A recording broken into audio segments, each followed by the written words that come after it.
Welcome back to Passionate World Talk Radio Network. Educate, enlighten, entertain. PWTRN is a wholly owned subsidiary of Global Media Network. Today on Lest We Forget -historical, we are again talking about secession, but instead of Texas, we're going to talk about California and the idea that they too should secede from the Union. And I'll be presenting two different sources, one from the United States and one from United Kingdom, the BBC. The first one is by Will Kenton, and he updated it on December 3rd, 2022. The terminology for California to secede from the Union is called Cal-Exit, C-A-L-E-X-I-T. And you're probably wondering, well, what is it, Lillian? Give us a definition. And Cal-Exit loosely is the secession of California from the United States. It refers to the secession of the state California, after it secedes from the U.S., would become an independent country. The word means California exit, which is based on similar connotations such as Greece exit, G-R-E-X-I-T, and bridge X, B-R-E-X-I-T. And I'm sure we all remember bridge exit, B-R-E-X-I-T, because the United Kingdom pulled that from the international affairs of European countries not to do business with them anymore. The term came to the foreground in the wake of former President Trump's victory in 2016. And Hillary Clinton, a Democrat, won the state of California with 61% of the vote. It's not the state's independent vote. A Reuters poll, Reuters, R-E-U-T-E-R-S, poll published in January 2017 showed that 32% of Californians supported Cal-Exit, up from 20% found in 2014. After the poll was published, a different Berkeley IGS poll released in March of 2017 found Californians opposed Cal-Exit by more than 2-1. Cal-Exit is being sponsored by Yes California, an independent campaign based on the state paying more in taxes than it receives for spending from the federal government and cultural differences. The campaign was placed, the initiative, on the 2019 state ballot, and it failed. Then on September 10th, 2020, a new effort was to collect petition signatures for the secession and renew it that way. So, who supports it? Since the organization has rebranded itself and dropped the term military annexation argument, the group argues that, quote, California could do more good as an independent country than it can do as just a U.S. state, unquote. And goes on to state there are 9 areas in which California would be better off as an independent country. So what are these supporting statements? Number 1, peace and security. Not being a part of the U.S. will make California a less likely target of retaliation by its enemies. 2, elections and government. California's electoral votes haven't affected a presidential election since 1876. Number 3, trade and regulation. The United States is dragging California into the Trans-Pacific Partnership Agreement, which conflicts with our values. Number 4, debt and taxes. Since 1987, California has been subsidizing the other states at a loss of tens and sometimes hundreds of billions of dollars in a single fiscal year. Is that comparable or similar or run parallel to the nations of NATO that haven't paid their dues? Immigration. Independence means California would be able to decide what immigration policy made sense for our diverse and unique population, culture, and economy, and that we'll be able to build an immigration system that is consistent with our values. Natural resources. Independence means we will gain control of the 46% of California that is currently owned by the U.S. government and its agencies. The environment. I wonder if natural resources is parallel to all the federal land that cattle ranchers use to feed their cows with and don't have to pay anything for the use of federal land. The environment. As long as the other states continue debating whether or not climate change is real, they will continue holding up real efforts to reduce carbon emissions. Does that include, for one, the snowmounts and all that F-gas, ethane gas will be released into the atmosphere and also from the oceans? Does that also include that? Health and medicine. California can join the rest of the industrial world in guaranteeing health care as a universal right for all of our people. Somebody has to pay. Take a look at the United Kingdom. Listen to the complaints from England about their welfare health system. On the other hand, maybe you would also like to ask yourself why all the top political figures from all the countries from around the world always come to the United States for their health care. Have you noticed that?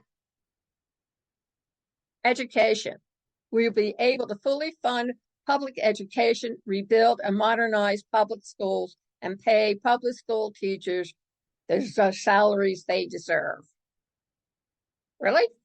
That's interesting. I'm sure the charter schools and the private schools may have something to say about it.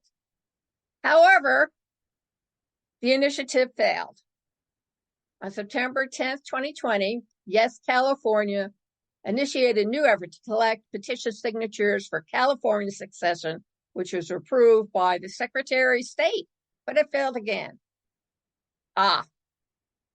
The elephant in the room. Can California legally secede from the Union? According to this article, California can legally secede from the United States if at least 50% of registered voters in California participate and at least 55% vote yes to secede. Then 2/3 of both houses of Congress and 38 states must ratify it. The governor of California would have been required to write to the United Nations to request its membership as a nation. The other elephant, its companion. Can a city secede from a state? Although it's never happened, some law experts say that under Article 4, Section 3 of the U.S. Constitution, a city could petition to secede from a state with the necessary votes from Congress. Well, let's just suppose that California was a country. Would it succeed? Many believe that California's strong economy would allow it to stand alone as a country. Using World Bank figures, California would be the world's 5th largest economy between Germany and the United Kingdom, if it were an independent country. What did the Cal exit poll show? In 2017, 32%. Missing the other 20%. 23%, excuse me. Bottom line is, at first you don't succeed, try again. And they're still trying. Present day arguments for California center on the state's large population and economic power. At $3.51 trillion, California's gross domestic product was larger than France's, which comes in at $2.94 trillion in 2021. Using World Bank figures, California would be the world's fifth largest economy between Germany and the United Kingdom. The state is home to 39.2 million people, and they are featured as an independent lot, particularly in relation to environmental issues.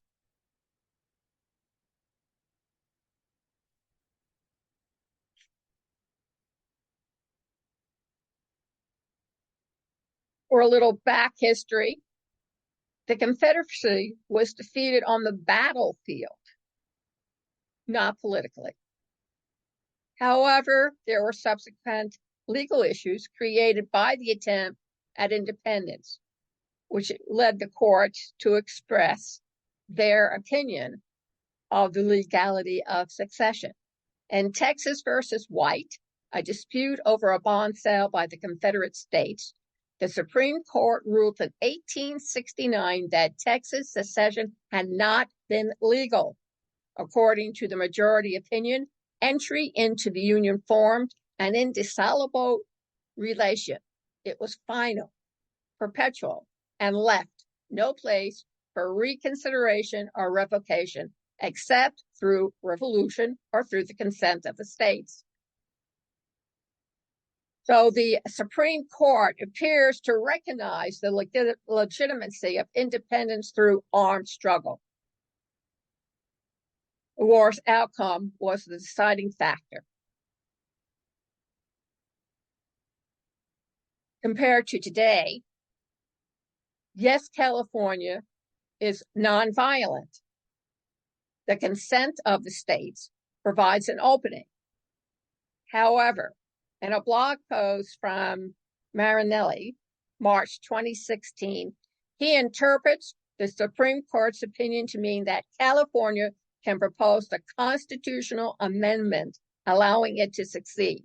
And if it's approved by 2/3 of both houses of Congress and 38 states ratify it, California could become independent. Alternately, 2/3 of the delegates of a constitutional convention can approve the amendment, which then would have to be ratified by 38 states. However, if the Constitution is thrown out, then both California, Texas, and Florida, subsequent New England states, would have to remain in the Union. Something to think about.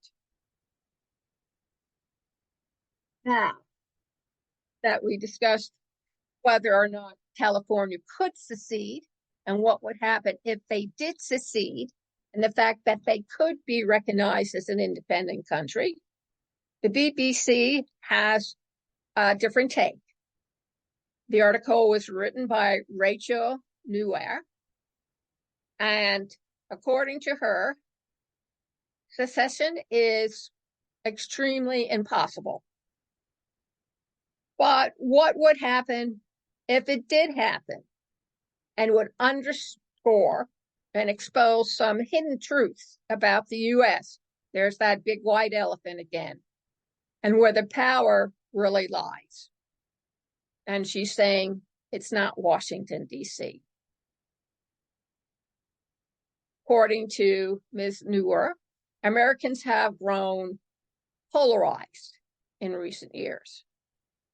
According to the Pew Research Center, median Republicans are more conservative than 97% of Democrats, while median Democrats are more liberal than 95% of Republicans.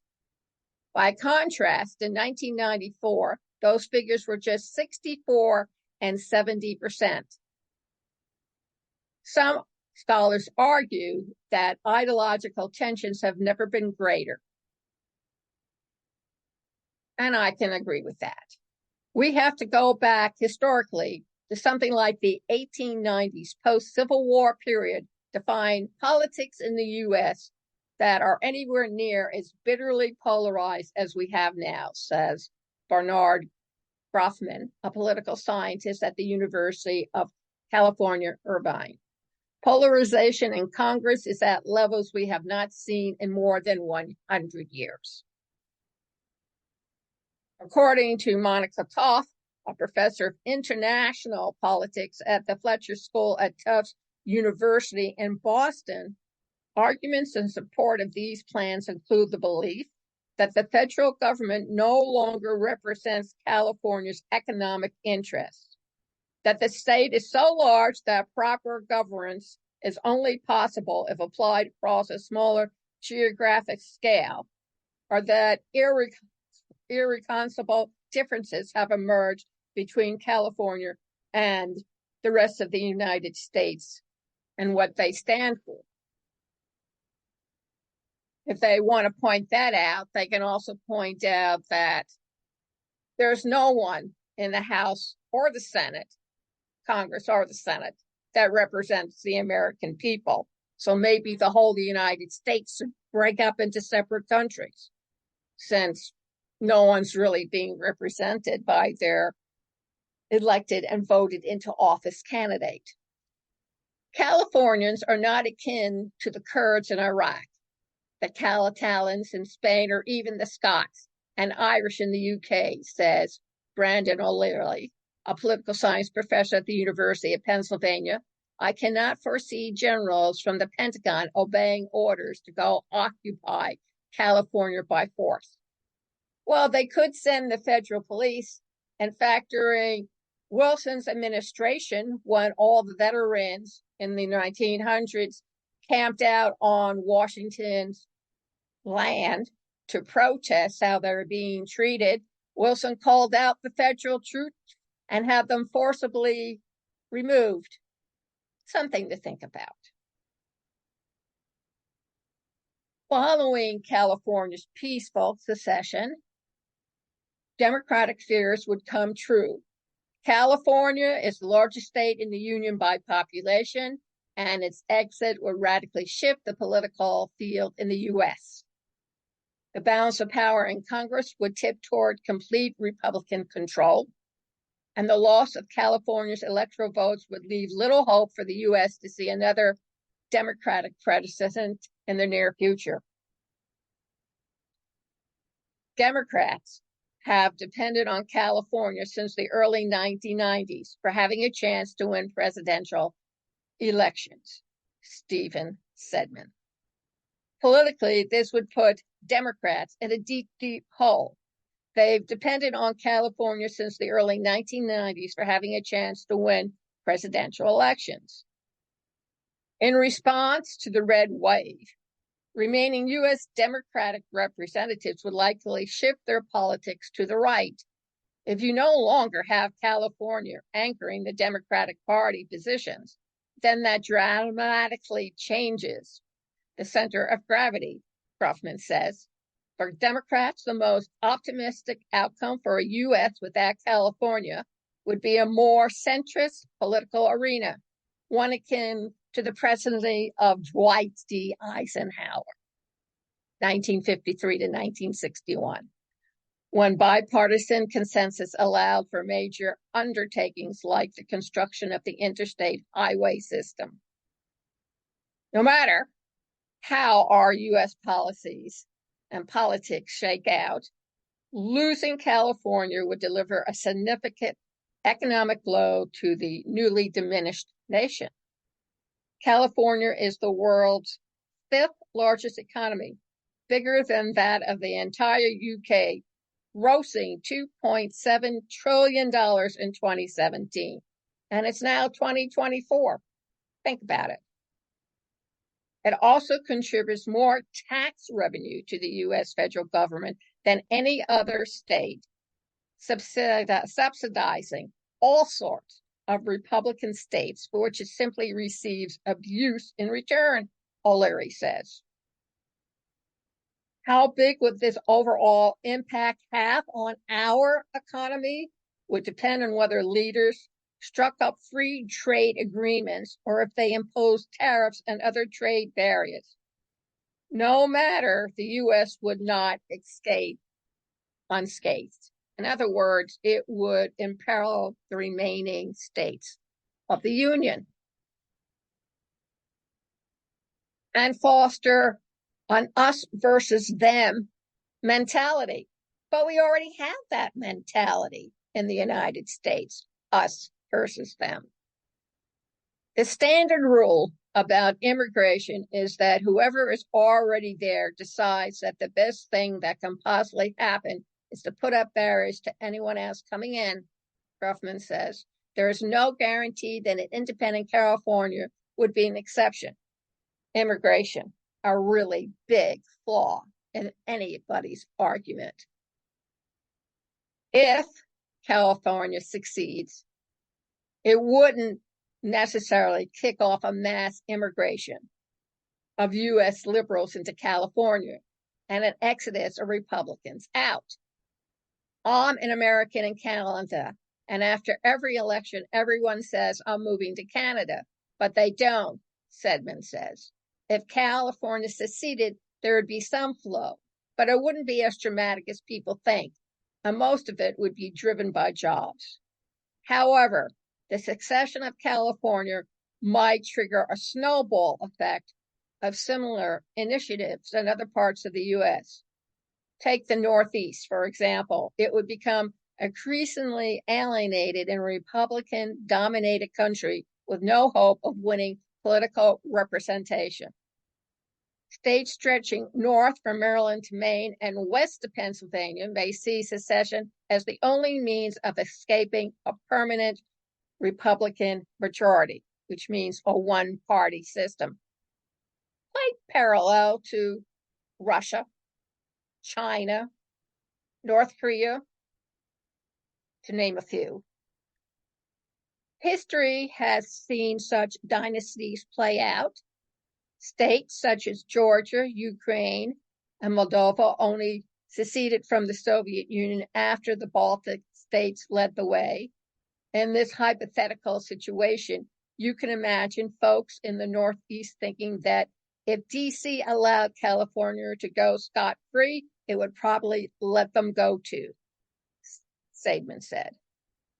Following the secession of the Northeast, Florida may opt to desert, as could parts of Texas. At that point, other states, many which have the same economic capacity and population size to become small countries of their own, may see little incentive to stick around. In other words, California's succession could be the beginning of the end of the United States of America as we know it. As Groffman says, in a world in which California succeeded, the most pessimistic scenario is further breakup of the United States. And they said it wouldn't happen here. Unless something drastic happens and changes, they believe that California is not going to succeed anytime soon. A constitutional law denies states the right to succession, and there's little evidence that the majority of California citizens actually want to leave. A 2017 survey of 1,000 Californians conducted by the University of California, Berkeley, found that a bipartisan 68% opposed such initiative. What would happen, though, if the impossible or the improbable happened? How would that upset the precious balance of power and politics in the United States? A civil war. Well, we have a former president already stating verbally, out loud to his constituents, if I don't win the election, we're going to start a civil war. You see, you don't even have to secede from the Union to start a civil war. You can use another excuse. Works just as well. The possibility of violence, even a formal war, is the first and most crucial question for hypothesizing what would happen if California tried to leave. Another U.S. Civil War may sound unlikely, but consider that the southern U.S. did not expect lasting conflict to ensue when it decided to secede from the North 157 years ago. As a nation, we've only been around 400 or 500 years. We're still very, very young, folks.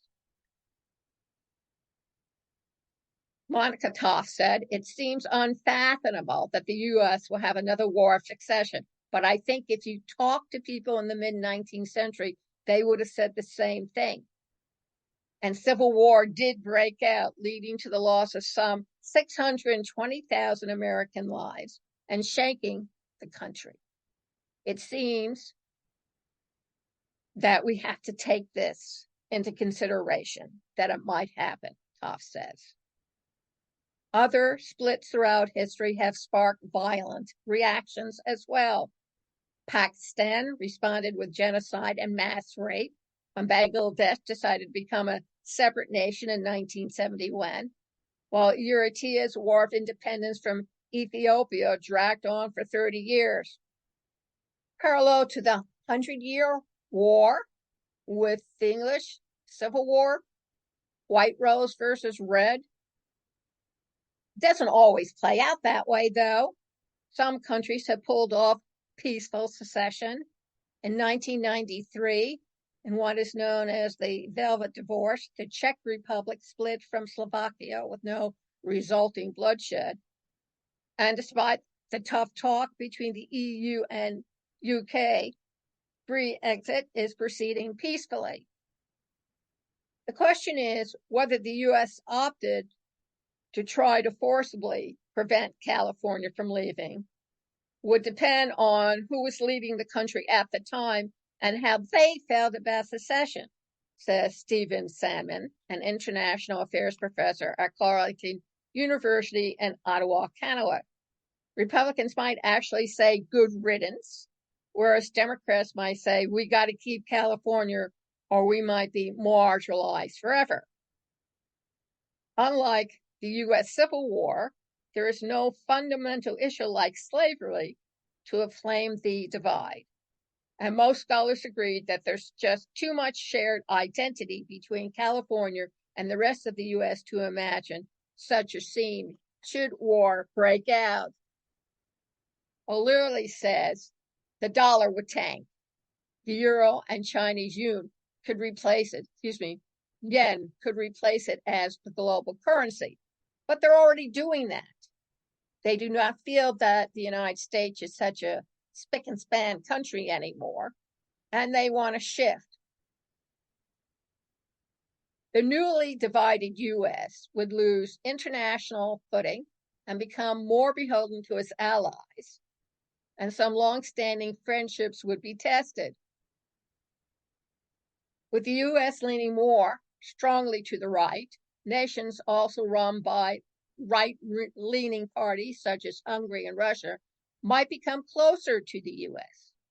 But relations between the U.S. and Canada, which is generally better when both nations' leaders sit on the same side of the political spectrum, would fray. So would those with Mexico, as the increasingly right-wing U.S. government shifts toward harder-line immigration policies. California, on the other hand, would become an attractive country, a new ally for those in other liberal countries. Suddenly, instead of a bipolar system with the U.S. and China, we'll see a multipolar system with the U.S., China, California, India, and so on, Sedman says. In international relations, multipolar systems produce a lot more confusion because alliances matter a lot more. And as California vies for a high standing within the international community, it would likely take a lead on key issues such as mitigating global warming. California's progress, however, would be counterbalanced by the U.S. continued backsliding, including its loosening of emissions and pollution standards defunding of initiatives to develop sustainable energy, and opening up of carbon capturing wilderness areas for prospecting and development. And that's exactly what the U.S. is worrying about right now within its political system between the Republicans and the Democrats. Never gets old, does it? California could also be more attractive to the immigrants. The newly formed country would certainly continue to welcome overseas innovators to Silicon Valley and its space agency, but it might also relax policies for less skilled workers. Given the sheer scale of Hispanic populations in California and the role of agriculture there, I can't imagine that California would not wish to develop a new policy on the question of welcoming people from Central America and elsewhere, O'Leary says. Also, on the other hand, a highly diverse Southern California might look favorably on immigration more than a conservative Northern California could staunchly oppose. If you look at maps of the last election, there are deep sockets of red and blue and areas in between, Toff says. It's not inevitable that California is liberal. Rothman adds that as humans, we are naturally inclined to view the world as a zero-sum game. People tend to believe that adding new people will simply divide the pie in more ways. In other words, anything you get, I lose. And we already have that mentality. And it's just not with immigration either. Though economics have shown time and time again that growth creates positive sum benefits, Californians with their newly established borders may fail to subject the onslaught of people who are immigrating into their country, i.e. the Hispanics, from Mexico, Central America, and of course, South America. You can listen to California Secession, Cal Exit, CALEXIT, all over again on youtube.com/PWR Network _PW Talk Radio, on passionateworldtalkradio.com. Check out the blog, and it will provide you links to where you need to go. Also, you can hear it on social media, facebook.com/Passionate World Radio Network, on Instagram, Passionate World Radio, on Twitter, PWTR, and 17 other podcast directories, including iTunes, Spreaker, Instagram, Tumblr.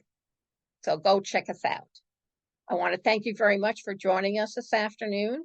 Next week, we're going to talk about gun violence among our U.S. population and just exactly where the National Rifle Association stands, or is it now kneeling, and how other people, other countries feel about the United States and our concealed carrying weapons, which can also apply to little boys of 10 years old who have already been given guns in New Hampshire to go out target practicing before they shoot their first deer.